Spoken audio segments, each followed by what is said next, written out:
There we go. Awesome. All right. Welcome, everyone. We're going to be picking up at the very, very bottom of page 68. Very last paragraph.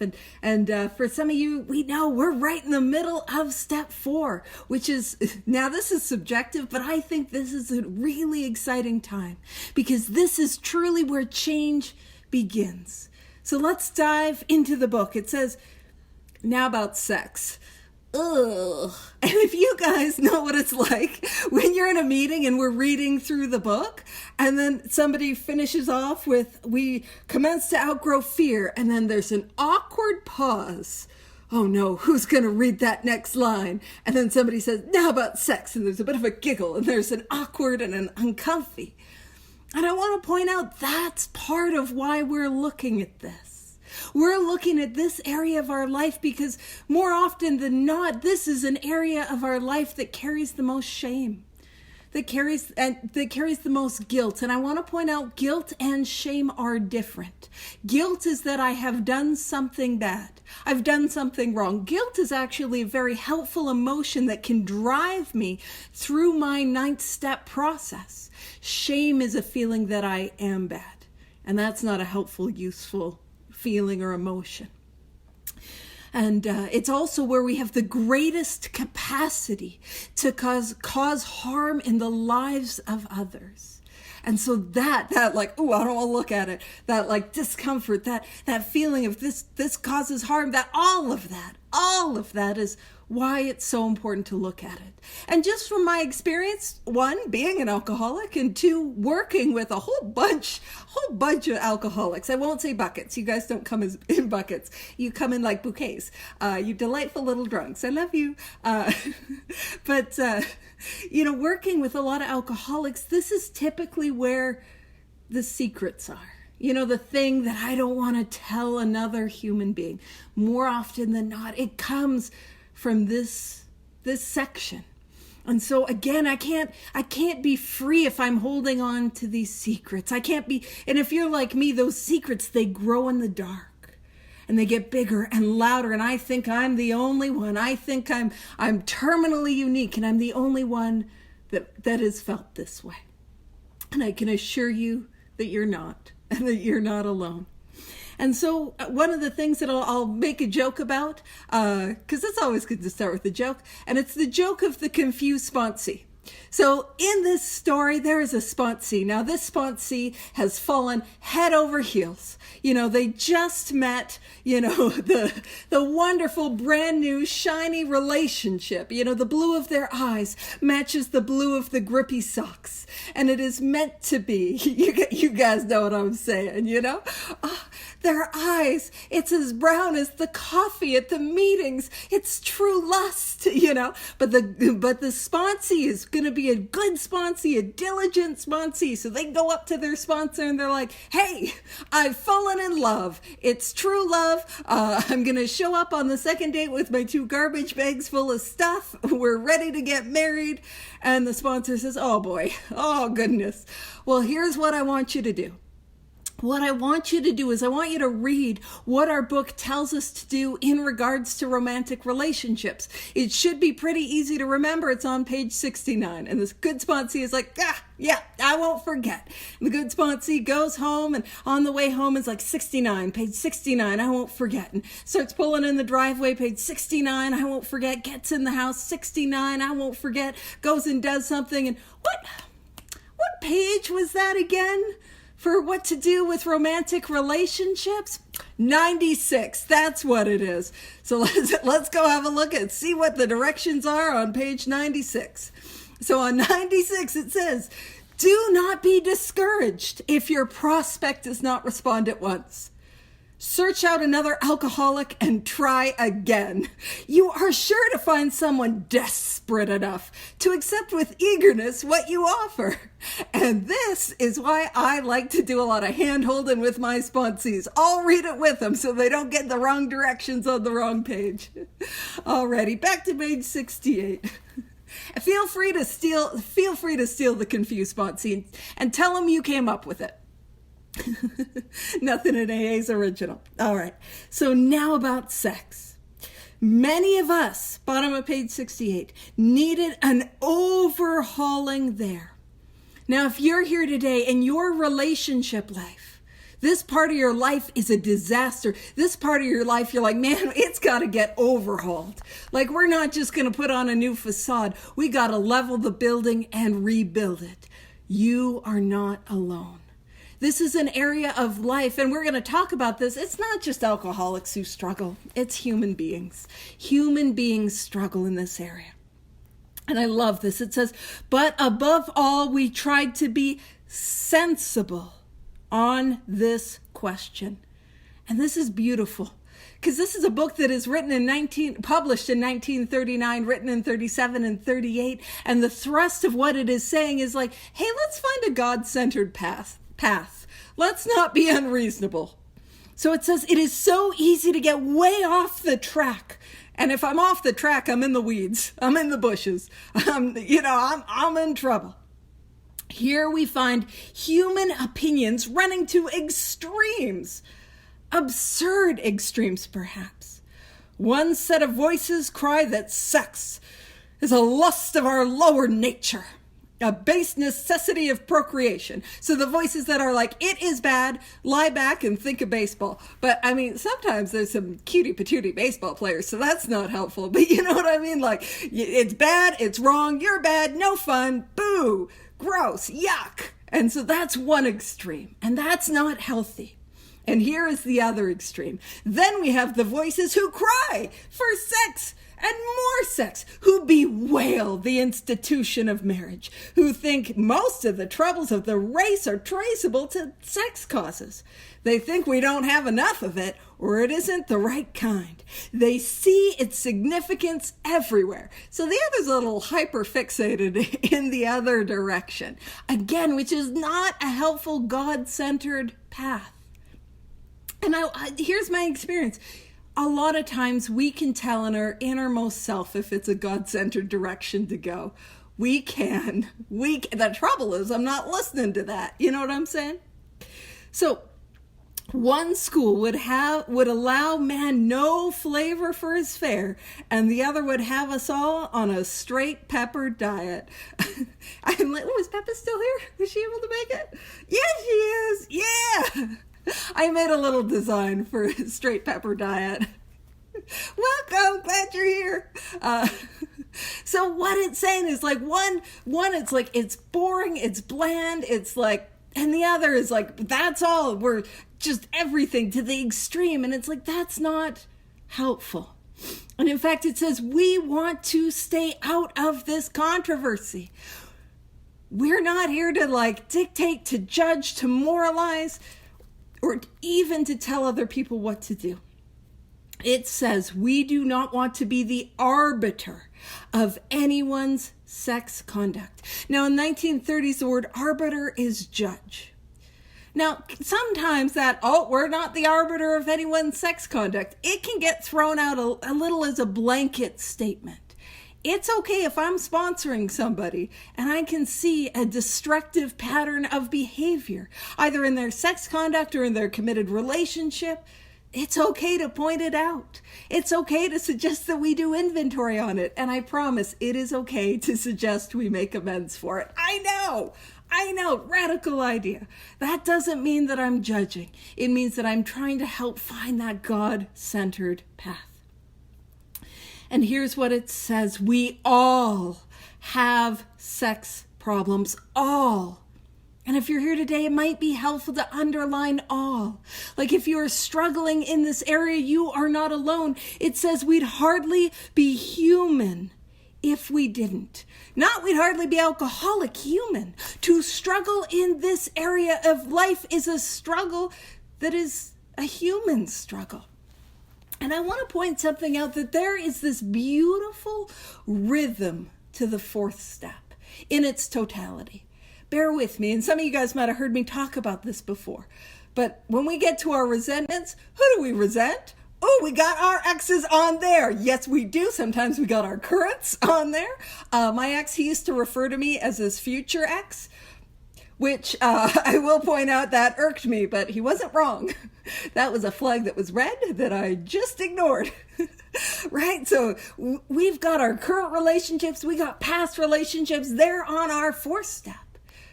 And then we begin to see them in a new light as we dive into that fourth column of resentments. And then when we get to fears, we begin to look at some of the things that are driving our sex conduct. We begin to look at our fear that we're going to be alone, a fear that we're unlovable, a fear of sex, a fear of intimacy. And this was news when I found this out. They're different things. Sex, intimacy, they're different. There can be some overlap, but you can have intimacy without sex. Wild. Took me a whole lot of inventory to get there. But we begin. And if we have a fear of looking at our sex conduct, our relationship conduct, wonderful, we can write that down. And that all that work in our resentments, all that work in our fears prepares us to have a look at our sex inventory. And so it says, we'd hardly be human if we didn't. What can we do about them? So this is what we are going to do. This is the course of action we are going to take. And the directions for the columns come from this next paragraph. So it says, we reviewed our own conduct over the years past. Which is rude that I have to take my inventory, because let me tell you, taking yours is a whole lot easier. What are you doing with him? Like, woo! But I got to have a look at me and what I'm doing with me and my behavior. It says, where had we been selfish, dishonest, or inconsiderate? Whom had we hurt? Did we unjustifiably arouse jealousy, suspicion, or bitterness? Where were we at fault? What should we have done instead? We got this all down on paper and looked at it. Now I'm going to read this next paragraph, and then I'm going to show you about how I put the columns together and how we work through these columns. So it says, in this way.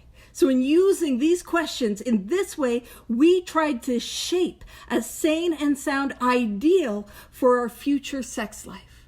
So there's a number of reasons why, points and purposes to what we're doing in sex inventory.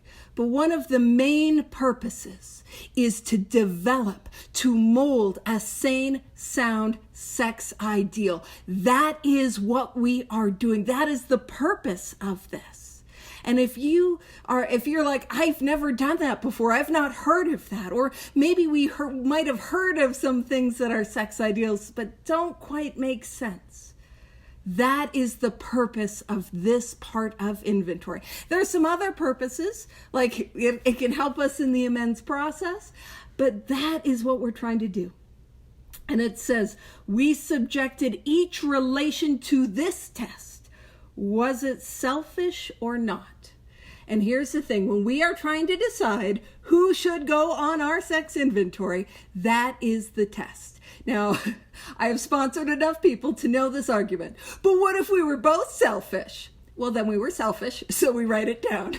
Some of you have sponsored. Some of you guys knew that question would come. What if we were both being selfish? Then you're selfish, write it down. And in my experience, who goes on that sex inventory? Well, I'm going to look at all of my significant relationships. Look at my current relationship if I'm in one. I'm going to look at marriages if I've had them. I'm going to look at common laws. I'm going to look at people that I dated. I'm also then going to look at those drunken hookups. It's helpful to look at those one-night stands.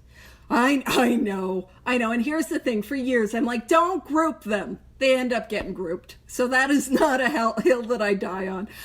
We can look at the people that we slept with for money. We can look at the people that we slept with for alcohol. We can look at the people we slept with for drugs. We can look at the people that we slept with for validation, approval, attention. Right? We can look at, and it can be helpful to look at how we may have engaged with sex work. Either procuring or being a sex worker ourselves. And that's not for me to take a moral stance, but let us see if this is where God would have us be. And we can look at things like our use of pornography. We can look at things, our use of, especially if we're in a relationship, the things that we are turning to instead of our spouse or our partner to build intimacy. And annoyingly enough, we're going to say a prayer before we do any writing. If it comes to mind, write it down. Write it down. Even if you're like, no, that was like a boy that I was crushing on in elementary school. Whatever. If it comes to mind, write it down. It's also going to be annoying that the unhealthy patterns of our relationship, we've had them forever. Most of us. Most annoying. And I'm not saying go back to elementary school. I'm just saying if it's on your heart, write it down.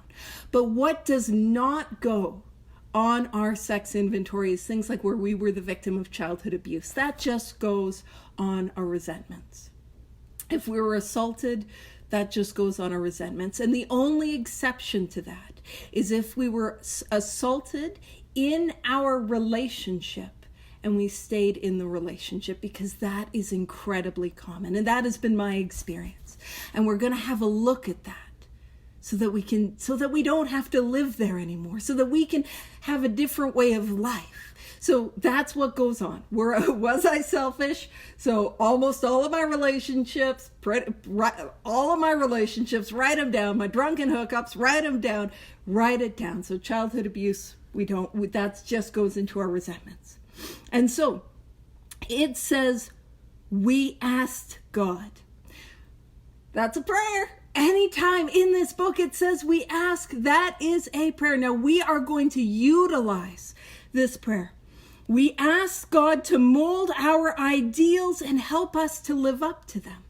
And part of the reason I'll show you how I do it, how I format it on the page.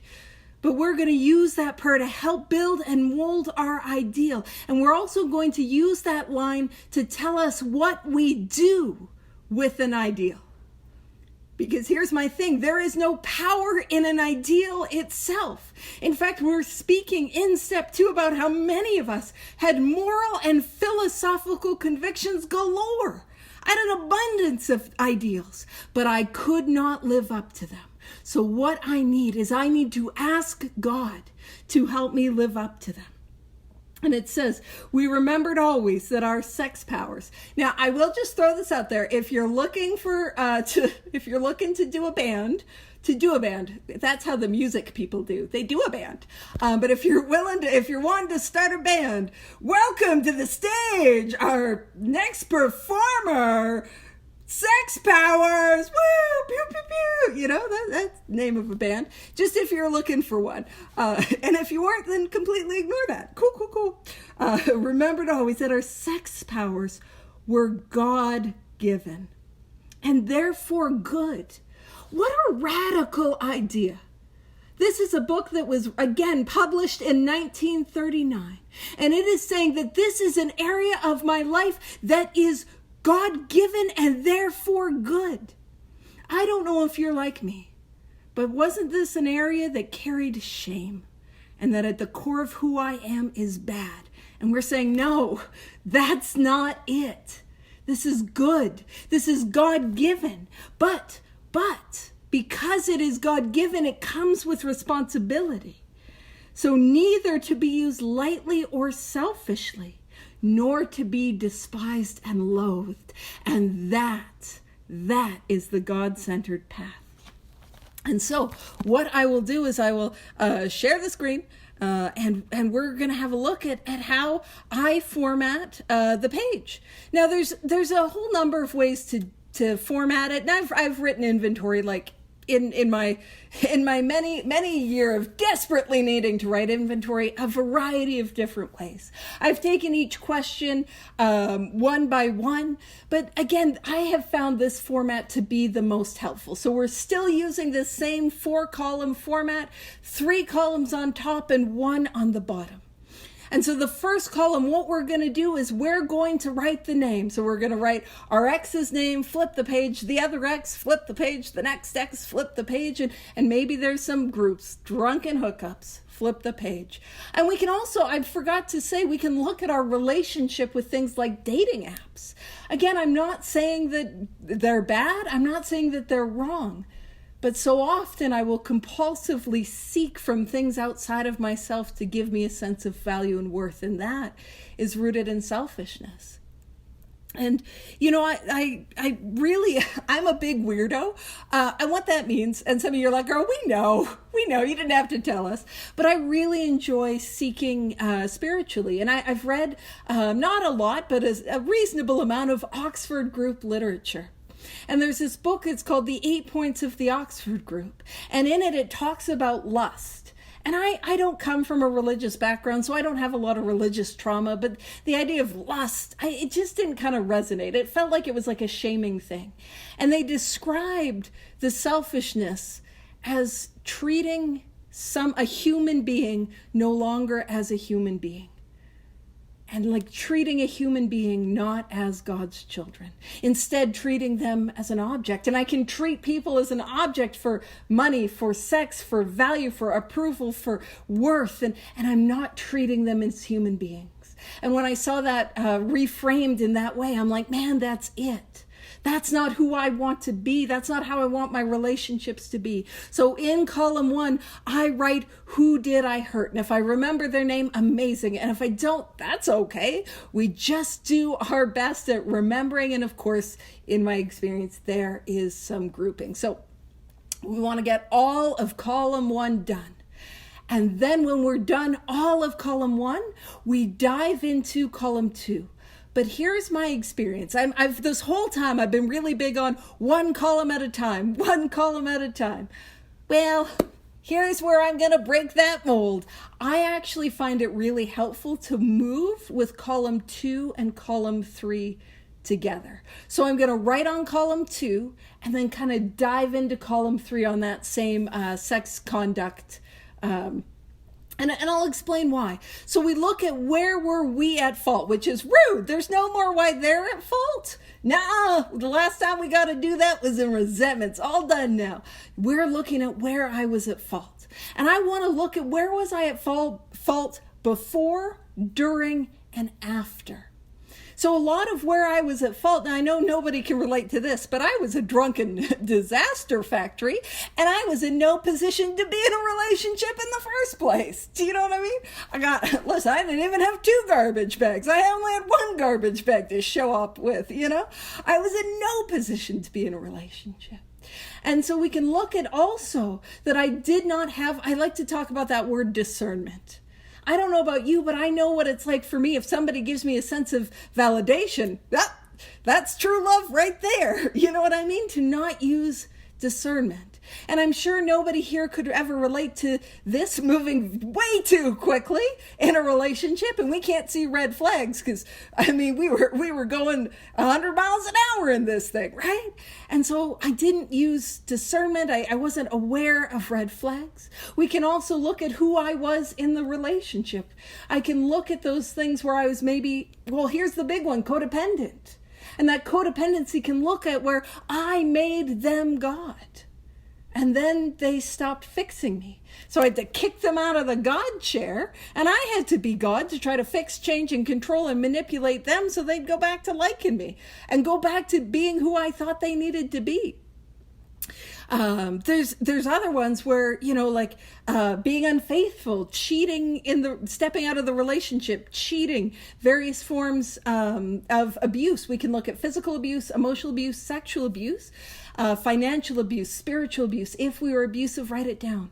Now, sometimes in a very unhealthy relationship, there's an abundance of abuse. We might have been the abuser and also the person who was abused.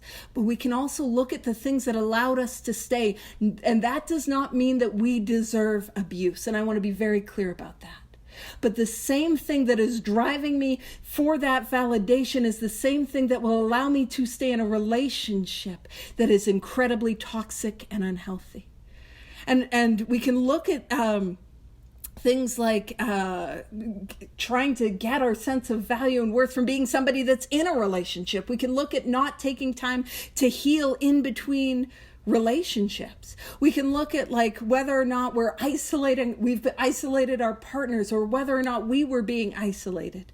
We can look at not communicating. I know that everyone here has an abundance of communication and communication skills, and speaking open and honestly in a transparent way with their partner, easy peasy, lemon squeezy all the time. But for somebody like me, communication, right? Especially when it's difficult. The ability to respect their boundaries, the ability to communicate our boundaries, the ability to maintain them. We can look at like whether we are controlling, manipulating, demanding, whether we're holding to people to standards that we're not living up to. If we are in recovery, we can look at which we are, but if we're looking at relationships when we were in recovery, we can look at that complacency in the 12 steps. So not taking inventory, not making amends, not praying, not meditating, all of those which help us to show up as the best possible versions of ourselves. Again, treating people not as people, but instead objects. Objects for sex, objects for filling my spiritual void, objects for money, objects for prestige. Look, I have a relationship, or I'm married.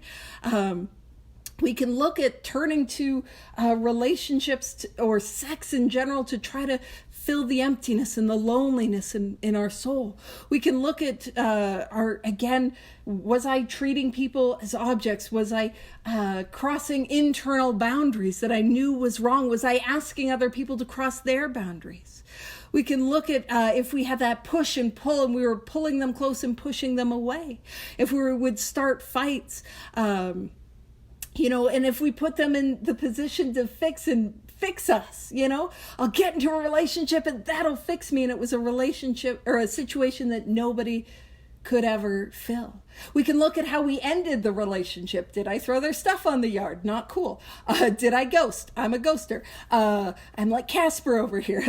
You know what I mean? Did I communicate before, during, and after the relationship? And I do my best to see where I have been at fault. And when I then go to the third column, I can go for a deeper dive. I can look at some other areas. Where was I selfish? Not was I selfish? And I love that. If I look for where I was selfish, I get to look deeper, right? We can look at things where, like playing God, trying to control, thinking I knew what was best. And that selfishness can look like I have a rule book that I expect the other person to follow, that I was manipulating. Actually, that's more dishonest. And it can range from dishonest can be cheating, can be manipulating. It can be not having those walls, those masks, pretending to be somebody that I'm not so that you'll like me. Inconsiderate. Now that inconsideration can be that thoughtlessness. It can be if you've ever had that partner tell you, hey, could you not do this thing again and again and again, and I continue to do it. We can look at all those areas of inconsideration. When we look at unjustifiably arousing jealousy, suspicion, or bitterness. Unjustifiably means there was no reason for it. I brought it. I created it. I have sprinkled it everywhere. And there are different places in which I can create this. I can create it in myself.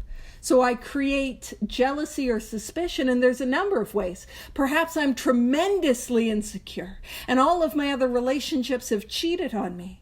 And I'm not taking time to do any Paige healing sort of work. I'm not connecting with God in between relationships. I'm not using discernment. So I got to go through his phone. I got to go through, you know what I mean? So that is how I create unjustifiably jealousy or suspicion. Now I can also, it's a very common thing when people are unfaithful. When we do things, we expect that that's what other people are doing. So if I'm unfaithful, that can often create that jealousy or suspicion in myself. Now, if we're unfaithful, that of course would create jealousy or suspicion or bitterness in our partner. And we can look at, did I unfairly create this in the person whose name is on the page, in that relationship, or in that situation where I was engaging with that person romantically? But I can also create it in a third other person. And that third other person could be like if I was sleeping with somebody who is married or who is already in a relationship. And the biggest thing is, my experience is, I'll offer this, and people are like, what if they didn't know? Well, I'm not going to try to play detective and figure out whether they knew or not. But if they were to find out, would they feel those things? At that point, I write it down. And there's, again, bitterness can be, jealous and suspicion can be like if I was trying to hide my drinking. That could create jealousy or suspicion. Now, the bitterness can be where I create that harm again and again and again. Or that bitterness could be like, I didn't communicate the entire relationship, and it's rude of you not to read my mind, and I'm not doing inventory. I'm not seeing it. And so I like to work column 2 and column 3 together, because I found that as I work those together, they help me come up with more and more things that go in column 2 and column 3. And then we get into column 4. Now, before I write on column 4, you guys know I got my 3.5. I got to say a prayer. Now, there's a lot of prayers that we have in this sex inventory. There's a lot of prayers that we're going to see on page 69, page 70, a lot of them. But I like to say this prayer in between column 3 and column 4. And it is, God, I ask that you mold my ideals and help me to live up to them. Now, that 4th column is what should we have done instead? Now, what I want to do is I want to take the 2nd and 3rd columns and I want to flip them. And I don't want to be surface. To be honest with you, there's not a relationship that I've had that I couldn't just write, shouldn't have been anywhere near him.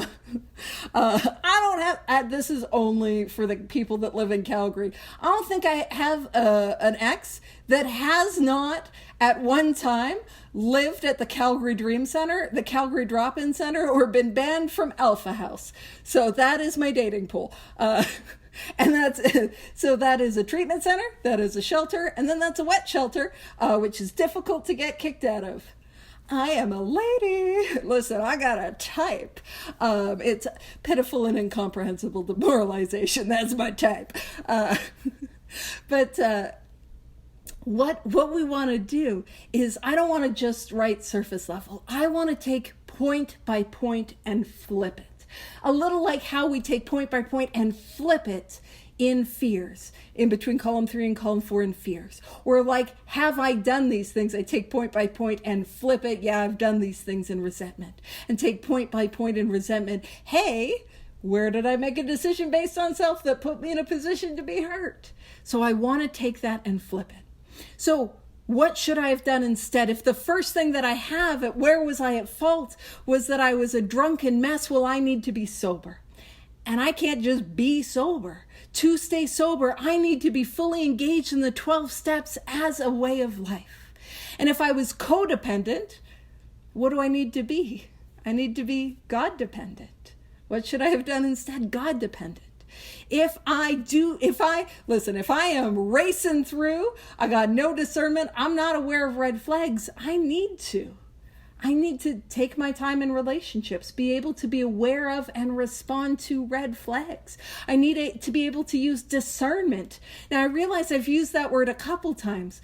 The word discernment, at least how I use it, is to use our judgment without being judgmental.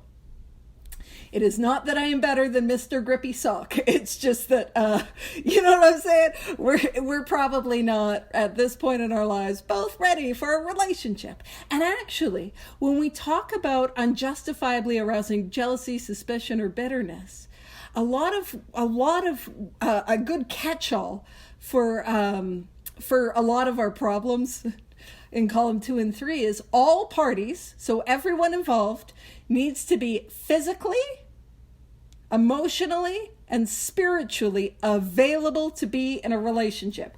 If they are in a monogamous relationship with somebody else, they are not physically available to be in a relationship. If I am an unrecovered alcoholic, I am not emotionally or spiritually available to be in a relationship. If I just ended a 40-year marriage, girl, I promise you, I am not emotionally available to be in a relationship. So it's saying all parties need to be physically, emotionally, spiritually available to be in a relationship. If I turn to relationships, to sex, to men, to people, to fill my sense of value, esteem, worth, I've got to go to God. And quite often what I have in sex, in the fourth column for sex is, that idea that like I go to God for a sense of value, worth, esteem, affection, approval, attention. And then I channel that to others. If I was selfish, I need to be selfless. If I was dishonest, I need to be honest. If I'm somebody who lived with walls and masks, I need to be transparent. I need to grow in authenticity. If I am somebody that doesn't communicate, I gotta communicate, especially when it is difficult. I need to build love, and this really ties in for unjustifiably arousing jealousy, suspicion, and bitterness. I need to build love, trust, connection, affection over time. I build that over time. Because so often we just hop in, right? I need to treat them as God's children. I need to continue to take inventory. I need to make amends when I've caused harm. I need to be able to respect their boundaries, set boundaries, and maintain boundaries. I need to be able to be that person that is kind, considerate, loving, which is like, girl, this is a tall order.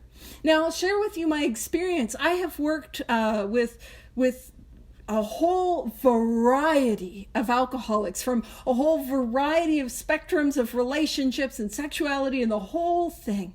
And it is wild how common people's sex ideal is. And it's not about the other person. It's not. It's absolutely not.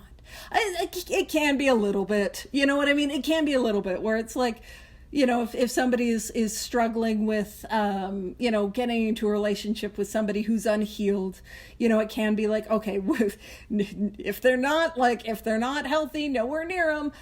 But the whole point of a sex ideal is about who I am called to be before, during, and after a relationship. Now, where we get that sex ideal from is that fourth column. This is the column that informs our sex ideal. So we'll get those patterns and we'll get those things. I got to be fully reliant on God, working these 12 steps as a way of life, utilizing discernment. I've got to be kind, patient, loving, tolerant. I've got to seek my sense of value, worth, esteem from God and channel that to others. And that becomes our sex ideal. And my thing with that as well is, again, a sex ideal does no good if I got it on a sheet of paper and I put it on the shelf.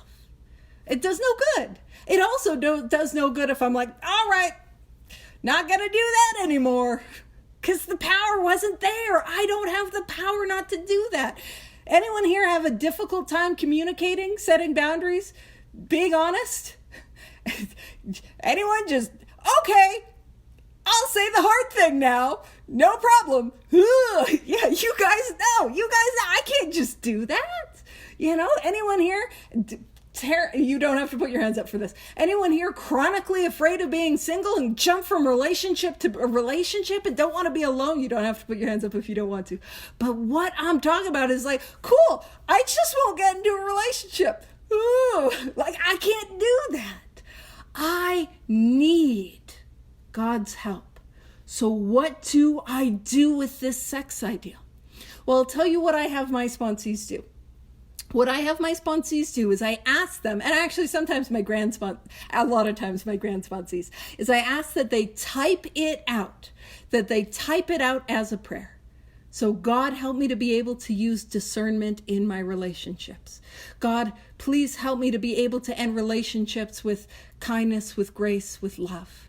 God, I pray that I would, to write it out as a prayer, to type it out. And I ask that they type it out because they will then send it to me because I don't want to have to type it out. And I put it on a little pretty thing so that they can absolutely not ever use it again. But the hopes of that is that they will take this thing that they can print out and they will pray it on a daily basis, that they will say it as a prayer on a daily basis, because the power is in God and I need God's help to live up to it. Another thing that we can do is we can take each line of our sex ideal and use it as a meditation. God, I pray that I may be reliant upon you, and I can breathe in, God, I pray, and that I be reliant upon you as I breathe out, or however you want to do it. And that is what I do on a daily basis. Now, bear with me. The sex ideal, this is a weird way of saying it, it's going to be a little like a resume. I know, bear with me. Don't print it out and put it on your Tinder profile, or you know what, you do you. I'm not going to tell you what to do. What I mean by that is, just like a resume is going to change over time, that sex ideal is going to grow and change over time. Because the sex ideal that we have when we're single is going to be a little different than the one that we have when we're dating, which is going to be a little different than the one we have in a committed relationship, which is going to be a little different than the one that we might have if we get married. It's going to be a little bit different than the one that we have when we're in a relationship and there's kids. You know, it's going to be a little different. And hopefully, if we're throwing it's just on the shelf, that's great. You might have wasted that printer ink if we're not, and that is expensive, that printer ink, so don't waste it. But what happens is, if I take it to prayer, there will be things that I begin to live up to, and then I don't need to continue to pray for it because I'm doing them, and they begin to happen automatically. And like yours has giraffes on them. I tailor them to people. Like, so if they have a color or a flower or like a thing that they like, I'll make it. I custom make them. And then do they get used? Sometimes, because I know there's some people here that'll be like, hey, I'm using mine, Paige.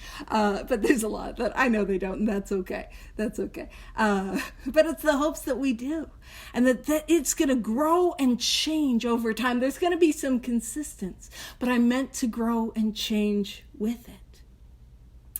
And so let's go back to the reading. Whatever, bottom paragraph, page 69.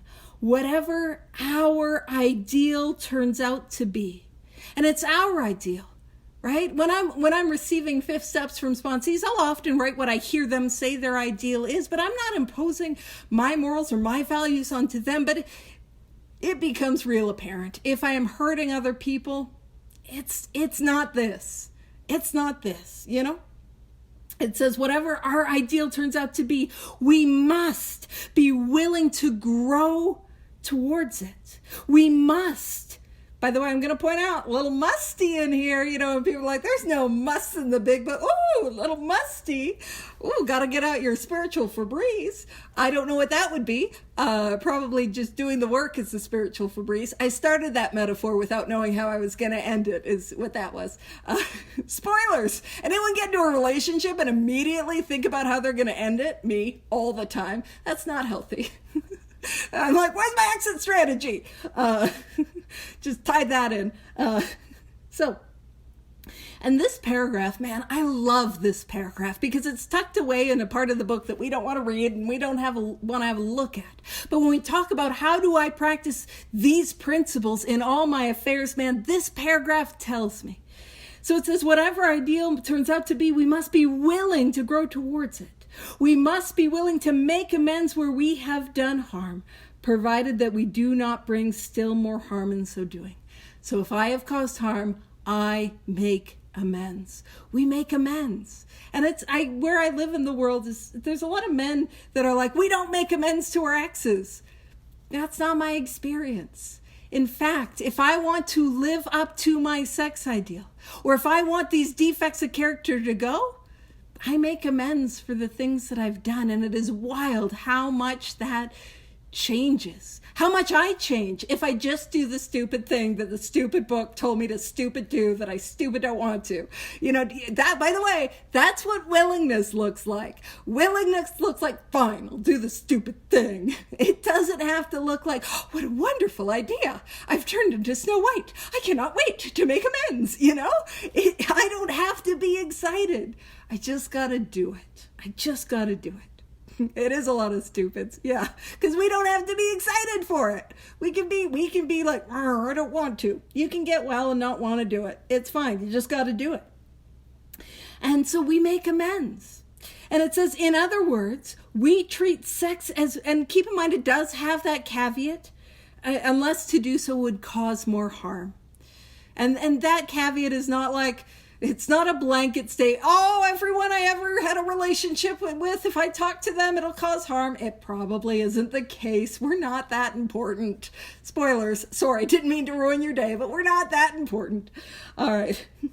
So it says, in other words, we treat sex as we would any other problem. So this is how we deal with problems. We take inventory, we make amends, and it says we ask. And ask is a prayer. It says we ask God, and by the way, sorry, I got a little ahead of myself. We ask, that's a prayer, but it says in meditation we ask. What that means is meditation is not optional.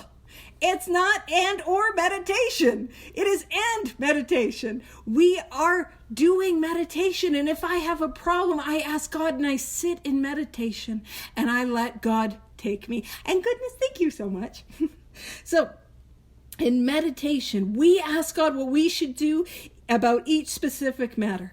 The right answer will come if we want it. And I promise you, that is the thing. A lot of times I don't want it. You know what I mean? A lot of times I don't want the right answer. And I had this beautiful experience for a number, I can't even remember if it was for like at least a year.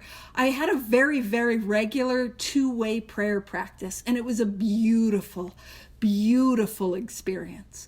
And I like what came from that and where I was led was absolutely incredible. And two-way prayer is a lot of what the original Oxford group members were doing. In fact, it was what they were doing. It was a key component. And I was doing two-way prayer. And then I had this situation with this person and I was afraid God was going to ask me to make amends. And I stopped doing two-way prayer. Yeah. So the problem is, if I want it, I gotta run the right answer. Usually, the right answer is apparent because I'm like, no, I can't see it, and it's like right there, glaring, right answer. I'm like, no, So the right answer will come if we want it. And it will come. By the way, it will come. Sneaky little promise. It will. But I've got to want it and I've got to seek it. It goes on to say, God alone can judge our sex situation. Counsel with other persons is often desirable, but we let God be the final judge. And I think this isn't, like the book is kind of warning, and I've seen where people like want to be quite rigid or authoritarian or controlling or have these straight pepper diet ideas about what this area of one's life needs to be. And if you're not sure whether or not you're getting good advice, and I'll throw it out, if you're not sure whether or not you're getting good advice about anything, and especially 12-step related, are they leading me back to God? If they're leading me back to God, that is good advice. If they're saying, okay, you know what, let's write inventory about it. Or if they're saying, like, you know what, here is my experience with it. Or here's what I'm seeing, but you've got to have your own experience. Not like, listen, you got to be, you got to do the things that are as fanatical about this way or loose this way. That's probably not good advice. But if the suggestion brings me back to God, it's probably good advice. And also the Oxford groups, they had, and these are actually, I'm like, is it God or is it undiagnosed ADHD? How did this thought get here? I don't know. I also like talking about the Oxford group in this part of the book. It's Oxford group heavy. Who would have known? Oxford group, sexy. But they had what was known as the 4 absolutes. Now, the 4 absolutes were these sort of, let's say, standards. They were ideals. That if you received any guidance from God in meditation, in two-way prayer, that you could hold that guidance up to see if it was a good idea. It's also a good standard to hold myself up to, knowing that I will always fall short. And so it's a beautiful sex ideal.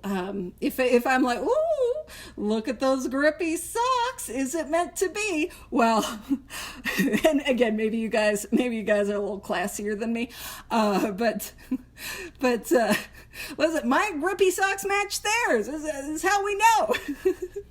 But I can hold myself to that standard. So the first absolute honesty.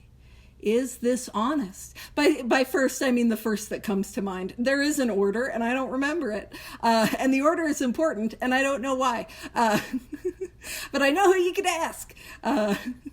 So what is this honest? And a lot of times in people's sex inventory or sex ideal, it's no behaviors that I need to keep a secret. I don't mean putting some of my stuff on blast, but you know what I mean when it's like no behaviors that I need to keep a secret. So is this honest? Is it unselfish? That's the second one. Absolute honesty, absolute unselfishness. And then it says absolute purity. Now I want to point that out because you're like, oh girl, uh-oh. Purity of motive.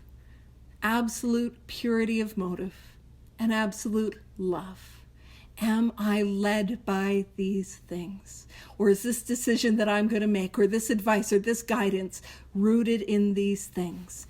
And if yes, it's more likely to be a good idea, whether it came from God or not. And if no, probably not a place that I need to be.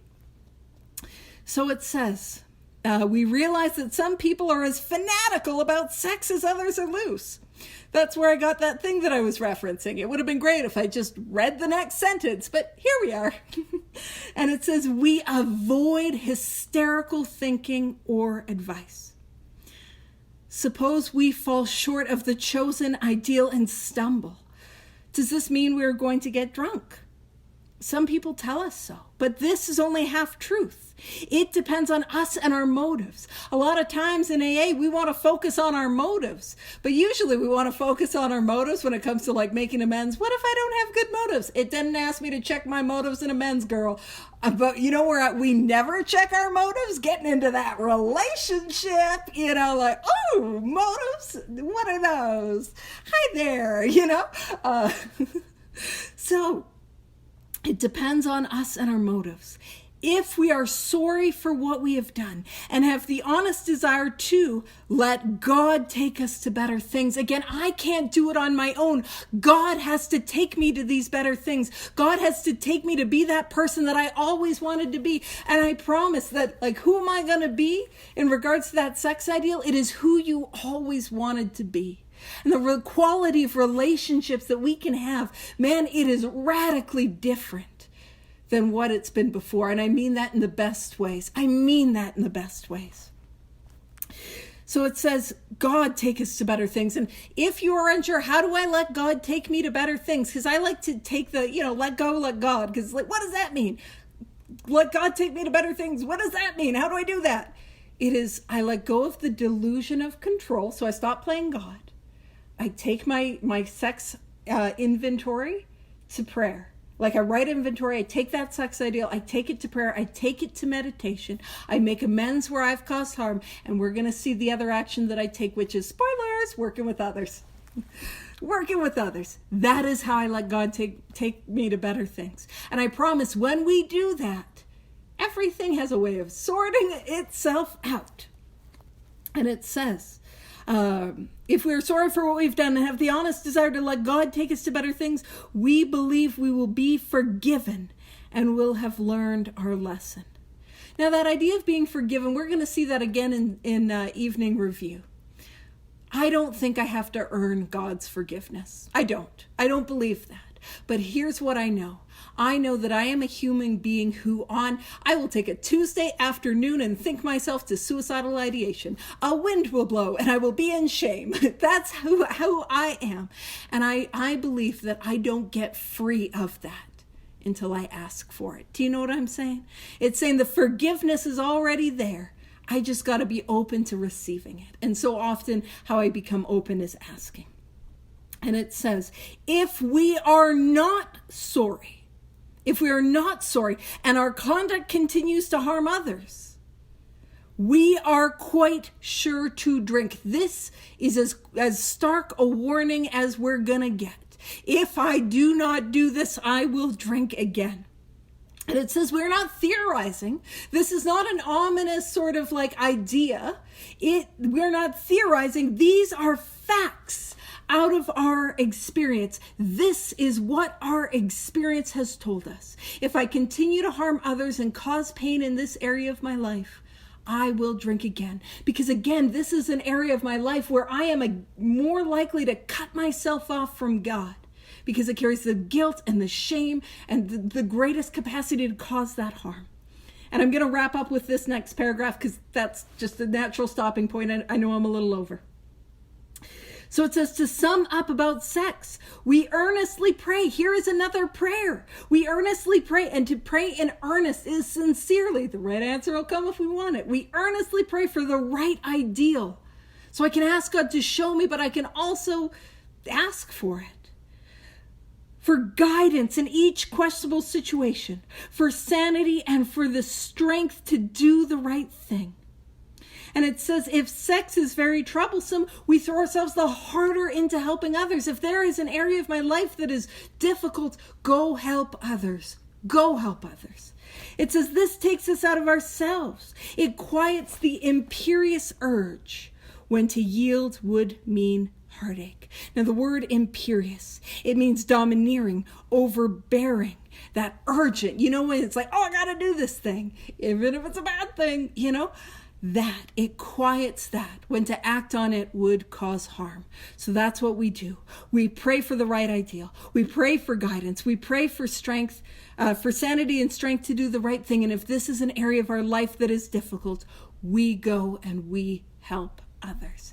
And so I will leave it there, and we'll pick up next week and summarize step 4.